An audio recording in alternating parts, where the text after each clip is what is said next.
Boa noite a todos. Que Jesus nos abençoe nessa oportunidade de aprender um pouquinho sobre o assunto Acidente da Razão. Esse é o nosso livro. Eu vou explicar o que nós tratamos que seja o acidente da razão, né? Porque esse termo usado pelo Gabriel Martins para comentar sobre o tema suicídio. Nós estamos aí no Setembro Amarelo e trabalhar o tema a prevenção do suicídio é uma das lutas da doutrina espírita. Nós temos como função de consolador trazer luz sobre a vida para que a ideia suicida não permaneça junto de nós. Embora tenha crescido muito, os índices são altos, nós trabalhando com a psicografia, automaticamente a gente tem essas informações, né, de pessoas que nos buscam, cujos entes queridos tenham partido da terra pela ação das próprias mãos. Um termo que a gente usa muito. Sair da terra pela ação das próprias mãos. Nem sempre a própria vontade. Nós dividimos o suicídio no mundo espiritual em duas formas. Uma definição para a gente poder estudar o tema, baseado no Livro dos Espíritos de Allan Kardec. O suicídio voluntário, pela vontade da pessoa, ele é motivado pelo orgulho. Ou seja, a pessoa passa por uma aprovação grande, ela não aceita a aprovação e ela tira a própria vida. Ela perde o dinheiro, não quer viver aquela situação. Ela está vivendo um momento de vergonha, de sofrimento, ela não quer enfrentar, mas está lúcida, ela não quer enfrentar a sociedade, não quer enfrentar o problema, então ela escolhe tirar a própria vida pensando que vai acabar com o problema. E isso é tratado no livro Memórias de um Suicida e outros livros. O livro Memórias de um Suicida, da Dona Ivone do Amaral, tem, se não me engano, 26 casos de suicídios motivados por orgulho. Por que o orgulho? O orgulho não deixa a pessoa receber ajuda, ela não aceita ajuda. Então, quando a pessoa chega no mundo espiritual e ela tirou a própria vida por orgulho, ela é orgulhosa, ela não aceita ajuda. Por isso que ela não recebe ajuda. Não é porque não foi oferecido, é porque ela não aceita. Nós vamos ver no livro Memórias do Suicida que há pessoas lá, trabalhadores da Virgem Maria, oferecendo auxílio e eles não querem. Tentem ajudar alguma pessoa muito orgulhosa. O que ela fala para a gente? Pode deixar que eu me viro. A pessoa está precisando, a gente sabe que ela precisa, porque esse orgulho, gente, é o orgulho somado com a vaidade. O orgulho em si é algo que engrandece. Por exemplo, eu tenho orgulho do meu filho, eu tenho orgulho do meu trabalho. Não tem dois tipos de orgulho. Orgulho é um só. Mas por que Jesus, Jesus no Livro dos Espíritos, quando se trata das duas chagas da humanidade, que é o orgulho e o egoísmo? Porque o orgulho, quando ele é somado com a vaidade, que ele vira problema. Porque eu gosto do meu trabalho, eu faço o meu trabalho bem feito, eu tenho orgulho dele, está tudo bem. Mas quando soma com a vaidade, eu gosto do meu trabalho, eu faço ele bem feito porque eu sou melhor que o outro. Entende? Que complicou. Eu já estou melhor que os outros. Então, quando eu estou motivado pelo orgulho, somado com a vaidade, como Deus pode deixar eu passar um problema desse? Eu não mereço, eu não aceito, entende? Porque eu sou muito grande, eu me enxergo maior, é aí que está o problema. Então, o suicídio, quando ele segue pelo orgulho, a pessoa desencarnada só não recebe ajuda porque ela não aceita. Nós vamos discorrer melhor. E o acidentado da razão, que é o tema desse livro aqui, são pessoas que deixaram a vida física pela ação das próprias mãos, mas a vontade não é dela. Por exemplo, a pessoa estava passando por uma depressão muito forte, a pessoa estava com algum transtorno, tipo transtorno de personalidade borderline, que tem como principal sintoma a ideação suicida. A pessoa está passando por problemas psiquiátricos, psicológicos, uma separação de um ente querido. Então, esses sentimentos, ela tira a vida, mas impulsionada por algo externo. Não é por orgulho, é por sofrimento. No Livro dos Espíritos, quando pergunta Allan Kardec, pergunta, os loucos, hoje não usa mais a palavra louco, né? Tem outros nomes clínicos, mas à época, os loucos podem ser, que tiram a vida, a própria vida, podem ser considerados suicidas? Qual que é a resposta? Não, por não possuírem a faculdade da razão. Mas tiraram a vida, mas não tinham razão, não sabem o que está acontecendo. Não existe criança suicida. Criança não tem razão desenvolvida. Ela não pensa com toda a clareza para fazer isso. Não há, mas há crianças que saem da terra pela ação das próprias mãos. Então, esse tema ele é muito delicado. É claro que não adianta uma pessoa tirar a vida e dizer assim, olha, é acidente da razão, foi o Newton que falou, vai ficar tudo bem. Porque nós somos medidos pela nossa intenção. O mundo espiritual nos vê pela nossa intenção. Esse tema, ele não é gostoso, mas ele é necessário. Se nós não entendermos o acidente da razão, não entende o Livro dos Espíritos. Porque não pode ser 8 ou 80. Quantas pessoas boas que nós conhecemos que tiraram a própria vida e foram boas a vida inteira? Será que essa pessoa não merece nada de auxílio? Tem que ficar num lugar escuro, tem que ficar sofrendo, não há perdão, não há nada. A nossa consciência, que é onde estão gravadas as leis divinas, e por isso nós não temos como fugir da lei divina, ela tem um recurso na consciência que é fantástico. Ele é nosso amigo. Esse recurso chama-se remorso. Ele é um recurso da consciência nos trazendo de volta para a nossa originalidade, para o nosso reequilíbrio. Então, sendo um suicida motivado pelo orgulho e a vaidade, ou sendo um acidentado da razão, cuja motivação é externa, ambos serão cobrados por sua responsabilidade, pelo seu grau de comprometimento. Ninguém passa ileso.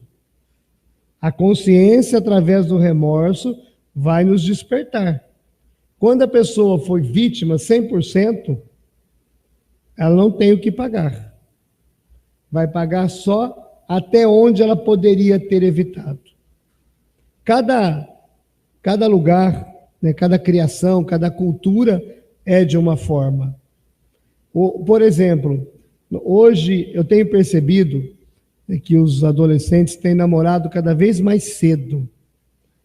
Né? Antigamente, casava-se com 12, 13, 14 anos. Casava com os pais em torno, outra cultura, outra educação.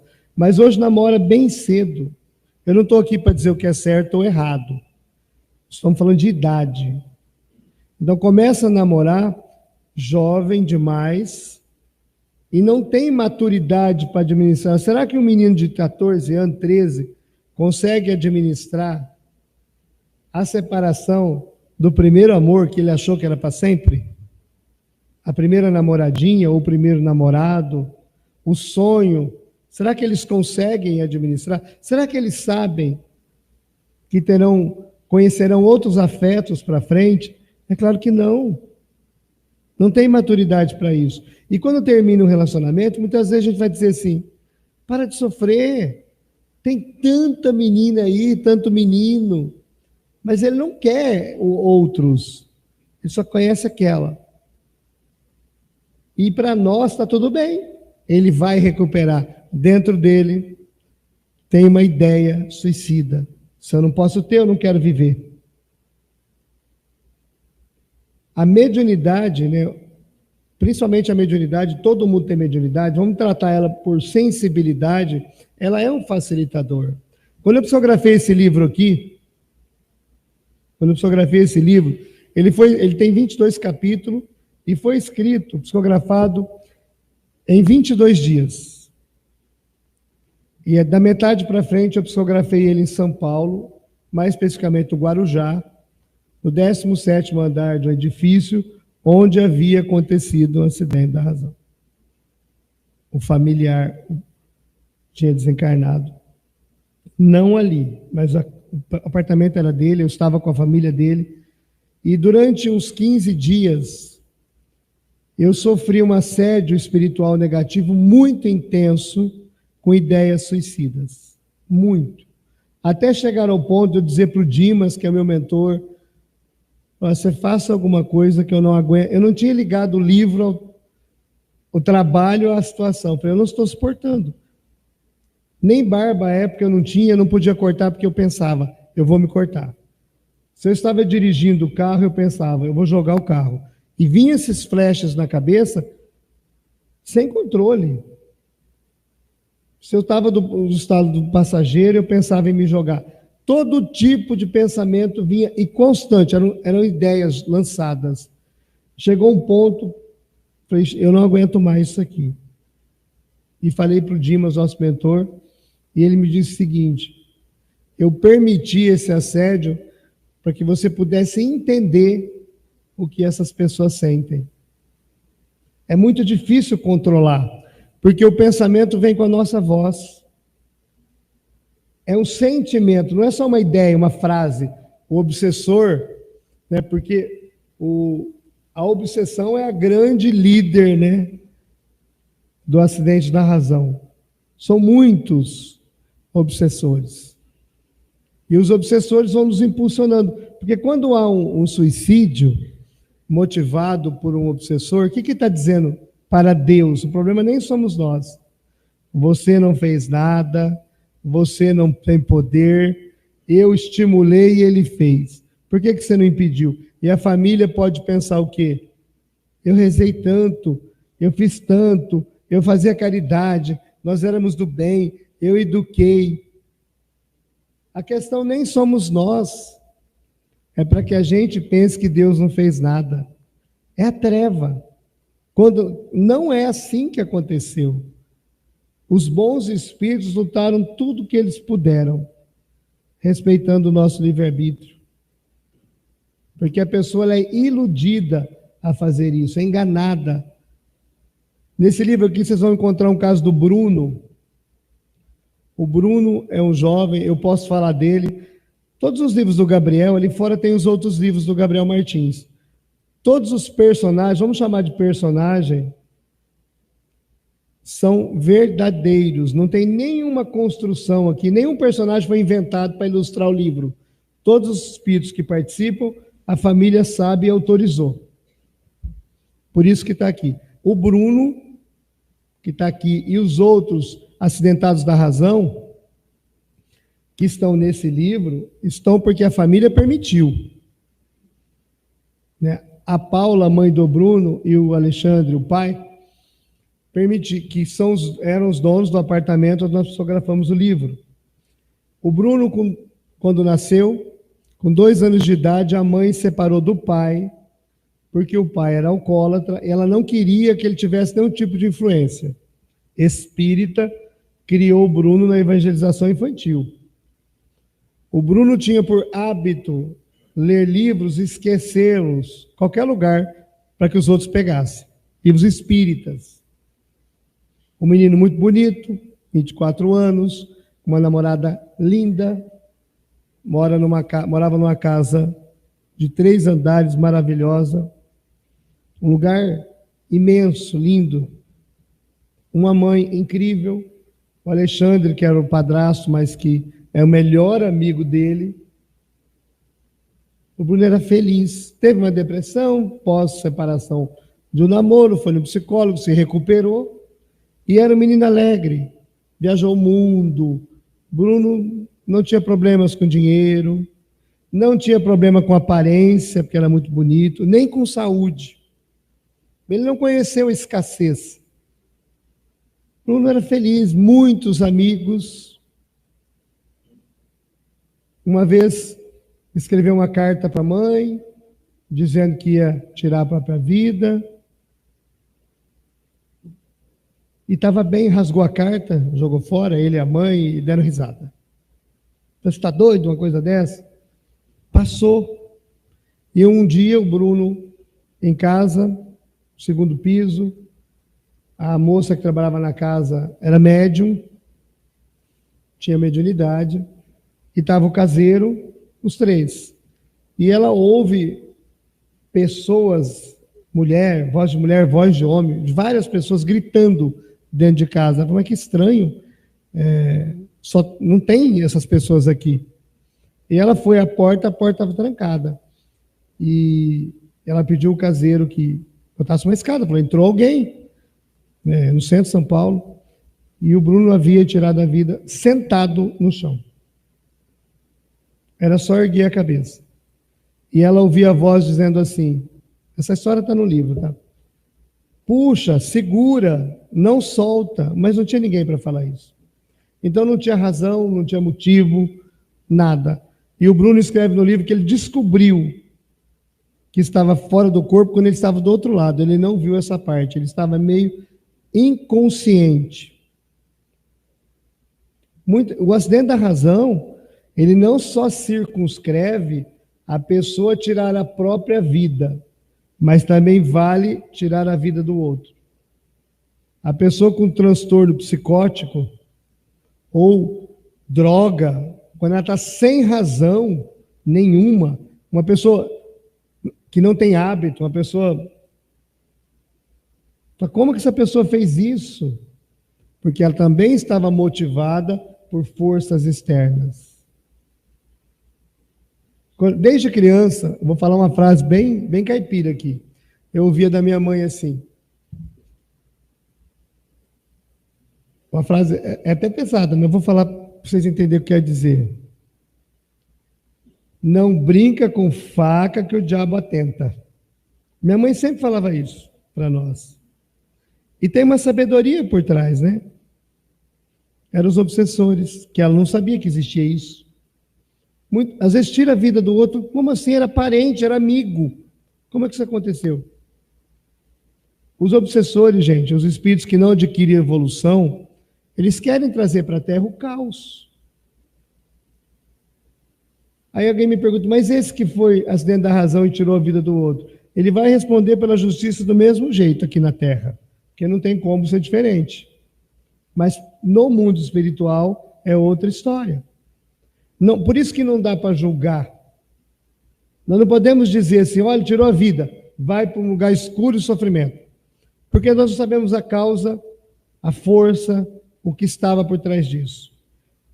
Nós não podemos ser ortodoxos ao ponto, não, tirou, acabou, eu não concordo com isso. Nós temos que concordar ou não. Nós temos que seguir o conhecimento. E o conhecimento nos mostra. Eu vou ler um trechinho daqui, que eu não vou lembrar, do prefácio desse livro, só para vocês terem uma ideia de que... Eu vou ler, é rapidinho. Estou sendo o relógio ali. Amparo divino. Há os que erram, pondo em risco vidas inconscientes, ferindo a natureza de pessoas pacíficas. Existem os que se tornam homicidas, extraindo a existência de companheiros com importantes missões. Encontramos toxicômanos que, ao se alternarem psiquicamente, destroem a paz de familiares queridos que lhes são devotados irmãos.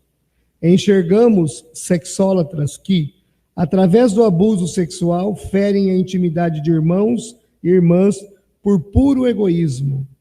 assistimos mentes muito evoluídas na intelectualidade se comprometerem com a produção bélica.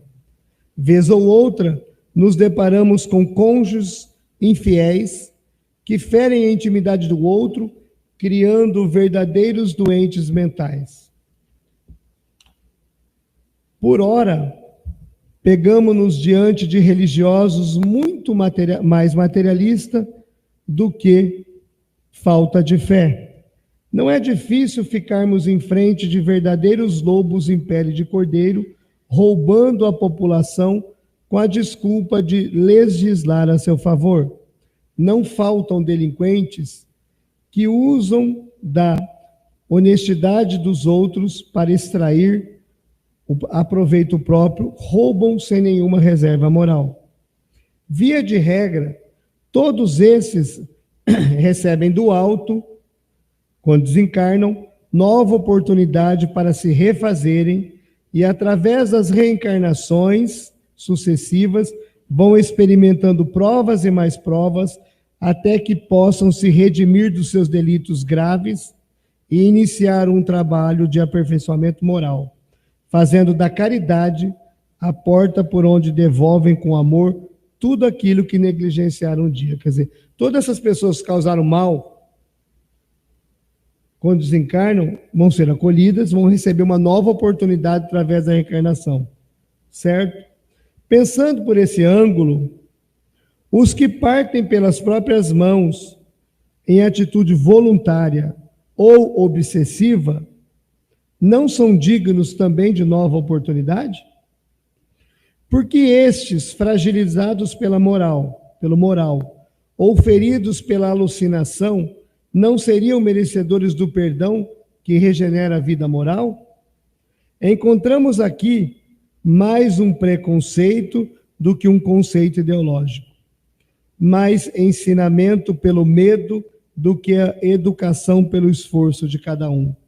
Nós que estagiamos pelas imediações da terra, estamos sujeitos a tropeços que são gestos humanos de espíritos pouco evoluídos e não podemos de forma alguma pensar que Deus Pai age por pensamentos ignorantes quanto aos nossos. O amor do Senhor cobre a multidão de pecados com o véu da reencarnação, favorecendo-nos com nova oportunidade. Se tantas pessoas erram e fazem mal pra caramba, são perdoadas, vão para uma colônia, passam um período no umbral, fica lá um pouco. E, na verdade, só vai para o umbral aquele que orgulhoso, tá? Só o orgulhoso vai para o umbral. Por quê? Porque ele não aceita ajuda. Lembra disso. O bandido que fez mal é orgulhoso. Ele não quer trabalhar, ele quer pegar do outro. Então é por orgulho. Eu não vou trabalhar se eu posso pegar. É orgulho. Por isso que vai. Eu vou passar o outro para trás, por quê? Porque eu não quero fazer direito, eu não preciso. Eu sou diferentão. Orgulho. O problema é orgulho. O orgulho somado à vaidade, lembra disso. Orgulho somado à vaidade é o nosso maior problema. Pensa diferente. Só para falar um pouquinho de orgulho, que tem tudo a ver com o nosso tema, olha o orgulhoso, assim. Se uma pessoa me chama a atenção, faz uma coisa negativa comigo, eu posso dizer assim, por que você está falando assim comigo? Eu não aceito que você fale assim comigo, não tem sentido você falar assim comigo. Eu estou defendendo o meu orgulho, o meu brio pessoal. Agora, se eu somar o orgulho e a vaidade, olha como é que fica. Quem é você para falar assim comigo? Já rebaixei o outro. Viram a diferença? Eu falei a mesma coisa. Quando a gente fala isso para os outros, quem ele pensa que é para falar assim comigo? Orgulho e vaidade, umbral na certa. Choro e ranger de dente. Se tiver os dentes. A gente não tem noção. Nós, como espíritas, numa doutrina de consolação, e que naturalmente recebemos na casa espírita pessoas que devolveram entes queridos pelas próprias mãos, de forma voluntária, por assassinato, por causas naturais. Nós temos a obrigação de entender sobre isso. Tem um caso de uma menina que fez 15 anos que ela desencarnou pelas próprias mãos, ela tinha 15, evangélica, e a mãe foi procurar uma casa espírita, ela é minha amiga, e pedir ajuda. E o dirigente da casa espírita simplesmente disse para ela: a sua filha vai ficar 100 anos no umbral, porque ela tirou a própria vida. Que triste, né? Será que ele consolou? Será que ele ajudou com essa informação? Será que essa mãe está feliz? Será que essa mãe pelo menos sentiu acolhida, abraçada? Claro que não. Nós temos a obrigação de pensar diferente. Eu não estou dizendo que é certo tirar a vida por nenhuma razão. Mas nós somos motivados a isso muitas vezes. Muitas vezes. Muitas vezes. A gente julga muito fácil os outros. Eu na psicografia eu vejo muito isso. A pessoa tira a vida do filho. Aí o outro vai lá e faz uma palestra imensa sobre perdão. E às vezes não perdoa nem o vizinho, quer que o outro perdoe o assassinato. Dá licença. Pensa bem. Para falar de perdão tem que ter muito cuidado. Muito cuidado. Deus perdoa tudo, porque o perdão divino é a oportunidade do recomeço. E por que nós não podemos dar a oportunidade do recomeço para os outros? Não precisa ser em nossa vida. Porque a gente pensa que perdoar é perdoar e sair feliz da vida juntos, jantando junto. Não tem nada a ver com isso. Tanto é que o Evangelho segundo o Espiritismo, o que ele divide o perdão em duas partes. Perdoai e reconciliai. Mas perdoar já não é reconciliar? Não é pleonasmo. Não é. Você pode perdoar, seguir tua vida, o outro segue a dele. Para mim, perdoar é abandonar o desejo de vingança. Já está bom. É o máximo que a gente vai conseguir. Muitas vezes nós não perdoamos nem a nós mesmos. Porque a gente aprendeu que perdoar tem que esquecer. Perdoar tem que ser um Alzheimer, né? É o único jeito. Total, amnésia profunda. Isso não é perdão, a gente não consegue isso. Aí a gente pede coisas para poder entrar no céu, não vai ninguém nesse perdão aí. A gente não tem capacidade. Tem que entender, perdoai e reconciliai. Eu vejo as pessoas no atendimento fraterno. O casal está separando, a mulher está apanhando, ou vice-versa. Não pode separar. Porque se você separar na outra vida, você vai estragar a programação reencarnatória. Sabe o que está acontecendo nesse momento? Você está propiciando um feminicídio. Que a pessoa está apanhando até morrer. Não tem isso. Você está apanhando, você vai sair daqui, vai procurar uma delegacia, chama Maria da Penha. Bota ele na cadeia. É lei. O Espiritismo adota isso. Porque não existe um adulto batendo no outro. Mas eu tenho ciúme. Vá se tratar. Eu não tenho nada com isso. E para de achar que ciúme é prova de quem gosta. Ciúme é prova de dependência emocional. Fraqueza mesmo. Mas todo mundo tem um ciúminho. Ciúminho é bom. É bom até se apanhar, depois não é mais. Não é bom coisa nenhuma. Bom é ter segurança, autoestima, não depender de nada, andar com confiança, tá solto aí no mundo, vai com Deus, mas volta também com Deus, sem problema. Eu fico pensando, se eu tivesse ciúme, eu tinha enlouquecido, eu nunca sei onde está, nem com quem está, e ele também não sabe onde eu estou, sempre viajando separado. Se ele fosse motivar, por que eu estou falando de ciúme? Porque ele motiva o acidente da razão, porque todos os sofrimentos motivam isso. Eu atendi um caso lá no Sul agora, uma separação, o moço separou, ele não aceitou, ele tirou a vida da ex-mulher, do pai e da mãe dela. Aí depois vem a consciência, na hora, né? Com remorso, ele tirou a própria vida. Você acha que ele estava em sã consciência? A pessoa que ele cresceu juntos, ele era amigo da mulher dele antes de casar com ela, ele cresceu com ela, ele tinha um tipo de afeto, mas as trevas soprando. O Emmanuel do Chico tem uma frase que diz assim: toda ideia que lhe surge de salto, cuidado, que surge na cabeça, ela pode não ser tua, tanto para o bem quanto para o mal. Eu vou resolver agora, eu vou fazer, calma. Você pode estar fazendo coisa errada. Nós temos que refletir sobre as coisas. O acidente da razão, ele acontece num segundo. É um segundo. A maioria não deixa texto. Eram pessoas boas. Boa ao extremo, não era só boa, é maravilhosa. Pessoa incrível. Mas por quê? Porque fez. Porque não foi ela que fez. Eu tenho uma analogia que eu faço, mas dentro da razão assim, uma pessoa dormindo, a pessoa está dormindo, você bota uma arma na mão dela, põe na mão dela, encaixa. Aí você pega o teu dedo, põe por cima do dedo dela e puxa o gatilho. Está na mão dela, mas não foi ela. Isso é acidente da razão. Acidente da razão é quando você está brigando com alguém, está nervoso, discutindo um assunto que deveria ser bom. Dentro de casa, uma coisa comum. Eu estou te falando, você não entende, você fica nervoso, pega o celular, joga. Isso é acidente da razão. Você não faria isso sem estar nervoso. E você se arrepende rapidinho. Se for um iPhone, mais rápido ainda. Você se regenera. Só no iPhone. Entende que nós cometemos acidente da razão sempre? Bloqueia os outros rápido. Acidente da razão. Está com ódio. Esses acidentes da razão. Nós somos perigosos. E quando a gente abre a mente, a gente diz, eu nunca faria isso. Cuidado.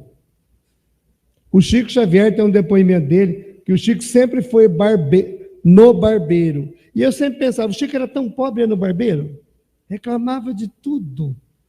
Que era pobre, que tinha 15 crianças para tratar, ia no barbeiro. E eu sempre pensei nisso. O Chico, tá idoso. O Chico não fazia barba, porque ele tinha desejo de se cortar. Bom, se tentar o Chico, não falo mais nada, né? O que sobrou para nós? Sabe aquela história do Chico?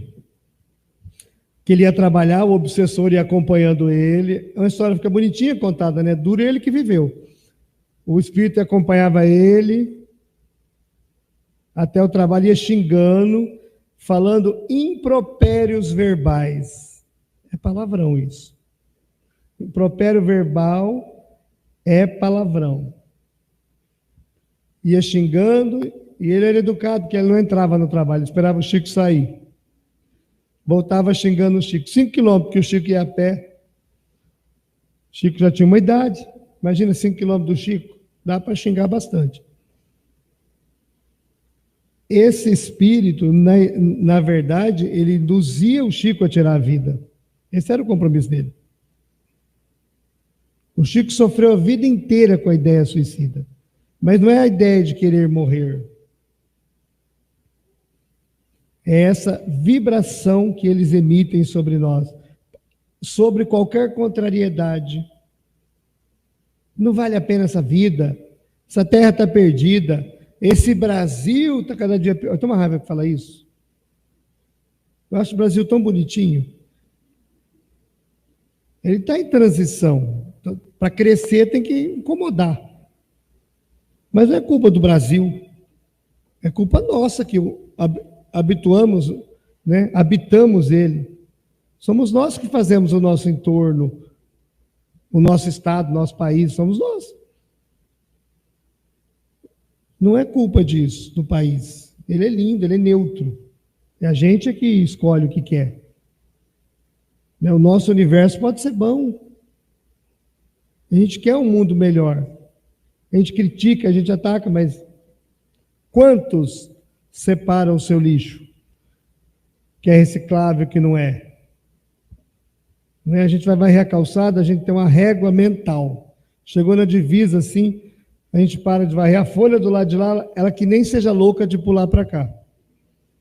É claro que ela vai vir, né? O vento traz. Se a gente catasse um pouco a mais, era mais fácil. A gente não constrói, a gente cria ambiente para obsessão. A gente permite, sem perceber, fica nervoso à toa, fica irritado à toa, responde muito rápido, não ouve áudio direito. Esses dias eu não ouvi um áudio direito. Eu tinha um velório em Neves e tinha muita gente. E eu, como bom médium curioso, queria saber quem era, né? Aí eu mandei uma mensagem para meu amigo, que é enfermeiro e sabe da vida de todo mundo. Falei, Neto, quem desencarnou? Ele falou assim, o marido da Adriana. A Adriana era minha funcionária na Santa Casa, uma pessoa muito querida. Eu falei, eu vou lá. Porque ela era apaixonada nesse marido. Eu pensei um monte de coisa, falei, tadinha. E fui para o velório. Aí eu vi, assim, muita gente em volta do caixão, e a Adriana nos pés, assim, mas chorava muito. Falei, como é que eu chego lá? Não consigo chegar. Quando eu olho, assim, em pé do caixão, o marido dela. Falei, vou falar que ele está bem. Foi o que eu pensei, vou avisar ele que ele está bem. Falei, como ele está bem, corado, bonitão. Quando eu olhei, a hora que eu consegui olhar o caixão, tinha um senhor. Falei, gente, tem uma coisa errada. Voltei no áudio. Como eu já ouço no e-mail para frente, o pai do marido da Adriana desencarnou. Era o pai. Eu só não escutei a parte pai. Quando eu olho lá, o homem em pé, eu falei, ainda bem que vai me dar um de médio ali, nem dá certo. Falei, seu marido está bem. Ela falou, ele está aí, ó. Isso é coisa agora engraçada, mas eu passei vergonha. Mas poderia ser uma conversa que desse uma briga, uma coisa errada. Tudo que envolve a nossa vida precisa ser cuidadosamente pensado. Porque as trevas, o mal, não brinca para nos confundir, para nos fazer pensar errado do outro, achar que os outros não gostam da gente, que estão falando de nós, que isso, que aquilo, o tempo inteiro. Então nós temos que cuidar. E a gente vai gerando acidente da razão o tempo inteiro, sem ser o de tirar a vida. Responde com estupidez, briga, não fala mais, não conversa, não gosta, se enche de melindre, eu não vou mais nesse centro aí não. Não me chamaram para dar passe. Nunca me chamam. A gente não consegue admitir que às vezes o dirigente, o coordenador do passe, ele viu que a gente não está bem. Chega bufando ali na porta. Visivelmente não está bem. É claro que não vai para o passe. Você já devia saber que não tinha que ir. Você estudou. Nós criamos um monte de problema. Como é que geram pensamento suicida? Quando a gente está deprimido, quando está baixo. Trabalhando com borderline, que é pouco conhecido, mas agora está mais falado, onde a pessoa explode num segundo, ela vai de 0 a 80, igual a Ferrari, em segundos. Tá boa, tá braba, fica boa. Aí você não entende a pessoa, e nem ela se entende, só que ela tem a ideia suicida, é do transtorno. Aí então assim, você tem uma vida linda, por que você faz isso? Por que você está pensando isso? Porque a pessoa tem um transtorno, ela não controla aquilo, gente. Por isso que não cabe julgar, cabe amar. Adolescente deixou o relacionamento, fica em cima. Ele é um ser fragilizado. Uma pessoa ficou viúvo. Eu atendi um caso de acidente da razão agora, 89 anos. Era só esperar um pouquinho. 89 é só esperar, não precisa nem ter pressa. Tirou a vida. No quê? E as questões físicas? Há uns 5 meses atrás, eu fui tomar passe. Nem eu me suportava. Sabe aqueles dias que você não quer se ver? Irritado, nervoso. Isso foi uma sequência de dias. Minha mãe falou para mim, você não está bom. Deus me livre. A mãe da gente fala isso, né? Tudo me irritava. Eu falei, não está certo, eu vou tomar um passe. Fui tomar passe com um amigo meu. Falei, vê quantos obsessores tem aí, que tem uma dúzia. Ele falou, não estou sentindo nenhum. Falei, então piorou. E essa situação persistia. E eu fazendo oração, e faz evangelho no lar. Gente, eu vou no centro espírita todo dia. Não que eu não possa ter obsessor, mas não desse nível. Nada.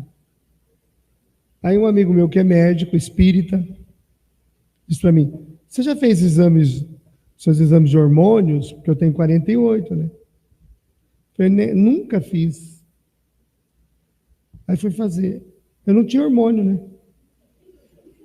Testosterona 150. Isso gera estresse, dor de cabeça, não dorme, não acorda. É um obsessor a testosterona. E quantas pessoas não vão aos dentes da razão por isso? Pensem. Esse senhor de 89, será que não é isso? Que sentimentos gerou? Porque cada sentimento em nós é fruto de uma reação química. Né? Você bota lá serotonina, beta-endorfina, dopamina. Né? Bota uma música alta aqui, bota um louvor, desse mais conhecido que a gente gosta. A gente sente o Espírito Santo em nós na hora. Esteja onde esteja, o Espírito Santo tem que vir. Por quê? Porque a música alta, luz, piscando, gera dopamina. Eu vou fazer a prece depois no final, e vou fazer com essa entonação, vocês vão ver que gera dopamina. A gente sente assim uma presença espiritual. Na verdade, não precisa ter espírito nenhum. É o seu organismo gerando dopamina, que você se sente acolhido, amado. É o hormônio de felicidade. Eu vi uma pesquisa recente que você bota essa posição de mão aqui, ó, que a gente aprendeu a rezar desde pequenininho, ela gera dopamina. Ela é reconfortante. É ciência. É hormônio. Entende? Às vezes está mal. Procura um médico também. Não adianta só tomar passe. O passe vai te acalmar, mas ele não vai repor hormônio. Eu fiz reposição de hormônio, acabou. Durmo até demais. Estou paciente, até estou me estranhando. Muito paciente para o meu gosto. Muito tranquilo. Mudou tudo. Tudo. Muda tudo. A minha pressão... Um dia eu cheguei da sessão 24/14, depois da sessão de sonografia. Tive uma crise de angina por conta da falta de testosterona. Pensa num trem que dói. É crise de angina. Doeu tanto que eu passei até os números da senha, tudo dos cartão. Depois não desencarnei e tive que pegar de volta. Achei que eu ia desencarnar. Passei, falei, vou passar a senha, porque... Aí não desencarnei. Mas eu achei que ia. Porque dói, mas dói de verdade. A maior dor que eu vi na vida. Tudo por bendito do hormônio. Então fica a dica, né? Muitas coisas que estão nos envolvendo, pode ser física, pode ser espiritual, pode ser cultural, pode ser energética. Tem que cuidar. Só não podemos julgar. Julgar. Porque no mundo espiritual, esse livro vai falar de uma colônia, um departamento espiritual, chamado Lar de Jesus, que é justamente acolhe os acidentados da razão. E quem não concorda com esse tema, eu vou contar uma história do Chico, para a gente finalizar. Logo depois do desencarne do Chico, essa poesia de Maria Dolores, através do Chico, está no livro Momentos de Ouro, Madalena vai ao túmulo de Jesus, e quando ela se aproxima, ele diz, Madalena, ela diz, Senhor, eu conheceria sua voz entre milhões de outras vozes, mas o que fazes aqui, Senhor, que ainda não subistes ao céu, ao sol do sublime amor junto ao nosso Pai? Madalena, quem ama não esquece um amigo que cai. Quando despertei no túmulo, depois daquelas horas mudas de silêncio, Ouvi o choro de um amigo que muito amei e que muito amo ainda. E desci às trevas abismais da consciência, a fim de encontrar esse amigo querido. Demorei-me a encontrá-lo, e quando o encontrei, amargurado e louco, ao ponto de não mais me reconhecer, tomei-o nos meus braços até fazê-lo dormir e conduzi-lo num lugar de repouso e refazimento. E Madalena, como boa curiosa, Senhor, quem é a alma tão nobre que te fizeste descer antes de subir ao Pai? Madalena, depois daquelas horas mudas, desci a fim de aliviar a imensa dor de Judas, que Judas havia tirado a vida. Então não é todo mundo que vai ficar lá. Nós aprendemos no Espiritismo que céu é estado de espírito, não é? Inferno é estado de espírito, umbral é estado de espírito. É dentro da nossa consciência. Uma pessoa que está numa UTI, ela está boa ou ela está mal? De saúde ela não está boa, porque ela está na UTI, mas ela está muito bem acolhida. Você perguntar para ela, você está bem? Ela fala, não, estou com dor. Mas ela está no bom lugar. É isso que a gente precisa atender. É dentro da mente das pessoas. Sabe quando eu sinto que eu errei, eu estou com remorso, é eu. André Luiz, no capítulo 4 do Nosso Lar, quando o médico Henrique de Luna vai falar com o André Luiz, depois, o primeiro dia que ele é socorrido, e foi socorrido 8 anos depois, porque ele era teimoso e orgulhoso. Porque quando ele ia ao Nosso Lar, a mãe do André Luiz visitava ele todo dia, ele não via, que estava tão nervoso, xingando, que ele não enxergava. O Clarencio estava do lado dele e ele não aceitava ajuda. Quando ele caiu por terra, não tinha mal o que fazer, ele aceitou ajuda. Aí o Henrique de Luna, o médico, vai visitar e diz assim, analisa o André Luiz, diz assim, que pena que o irmão chegou aqui pelas vias do suicídio. O André Luiz desencarnou de câncer. Falou, não, senhor, eu estou aqui a contragosto. Eu nem queria estar aqui. Lembro muito bem os curativos doloridos que eu passei. Eu não queria estar aqui, não. Aí o Clarencio intervém e diz assim, veja que o irmão é o suicida inconsciente. Levou a vida sem cuidados, né, exageros, orgulho. É nesse sentido que ele está falando. Ele não tinha consciência do que ele fez. O suicídio inconsciente, lá explicado, é quando a pessoa tem abusos sem saber, fumou demais, comeu demais, bebeu demais, era inconsciente. Ela não tinha intenção de tirar a vida, mas acabava tirando. E o consciente é quando a pessoa tirava, vou tirar minha vida. Hoje é o contrário. Não dá para dizer que fumar é inconsciente, porque atrás da carteira de cigarro tem uma pessoa desencarnando ali, bem feinha. Então, não dá para dizer que comer...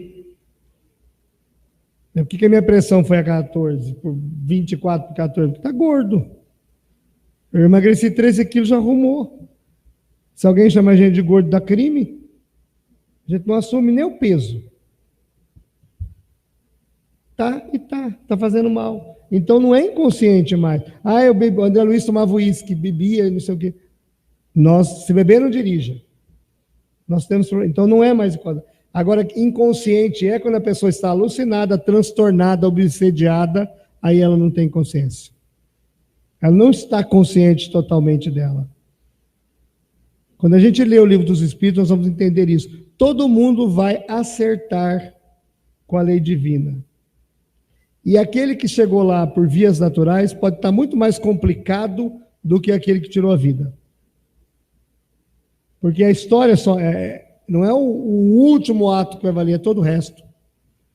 Por isso não cabe a nós julgar nada. Nós temos que abraçar a família, orar por aquele que foi, emitir pensamentos de Perdão, porque a gente fica com raiva da pessoa que estava doente. Amar, dizer para ele, ele existe, eu te amo, estarei contigo sempre. Um amigo meu, quando eu tinha 17 anos, ele tomou veneno. Uma criança, porque 17 anos, no sítio é uma criança que ele teve. Ele teve uma desilusão, ele apaixonou pela cunhada, não contou para ninguém e tirou a vida. Durante 30 anos, eu orei por ele todos os dias, porque eu não tinha muito entendimento, esse entendimento. Eu tinha aquele outro entendimento que não tinha filho. E eu pensava, não é justo, ele chamava Nenê, é tão bonzinho, tão bonzinho. Um dia, numa sessão mediúnica, uma médium, que nem sabe quem é ele, nunca, nem tem conhecimento, incorporou um espírito nela, ele olhou para mim e falou assim para mim, sabe quem sou eu? Claro que não, né? Você nem como saber. Você lembra de mim? Fazer igual o Chico Xavier, meu irmão. Não, eu não lembro. Eu sou o Nenê. Eu vim te agradecer por esses 30 anos que você rezou por mim. A média nunca sabia disso. Ela não sabe até hoje, aliás. Agora ele reencarnou. Nasceu uma menininha, está com 1 ano. Ainda não conheço. 30 anos. Mas ele nunca ficou em sofrimento. Porque ele contou, ele foi amparado imediatamente. Era uma criança, gente. O corpo não é uma roupa? Não é isso que nós aprendemos lá? Nosso Lar, primeira página do livro. Um século, um dia. 1 ano, 1 hora. Não tem lá aquela mensagem do André Luiz? Um corpo, uma veste. É tão bonitinho. Se o corpo não é uma veste, quando a pessoa tira a vida do corpo, o que ela rasgou? A veste. Só a veste, ela não morreu. Quando o nosso filho, você dá uma roupa para ele, ele rasga a roupa, o que você faz? Taca ele fora? Põe ele num quarto escuro? Vai ficar aí 100 anos? A gente vai comprar outra roupa, mesmo que seja mais inferior. E vai puni-lo. Olha o que você fez, tem que tomar cuidado, aí vai pesar a consciência do coitadinho com 5 anos. Já cresce traumatizado. Você sabe que eu não tenho dinheiro, pensa que é fácil ganhar dinheiro, já cria um trauma, aí lascou. O resto da vida ele vai transferir isso para o bisneto dele. Não é só a gente não dá outra roupa, a gente não perdoa, e Deus não. Deus é o cara mais chato do mundo, então. Não tem a onisciência dele, acabou. Deus sabe o que nós vamos pensar, por todos a eternidade que nós temos.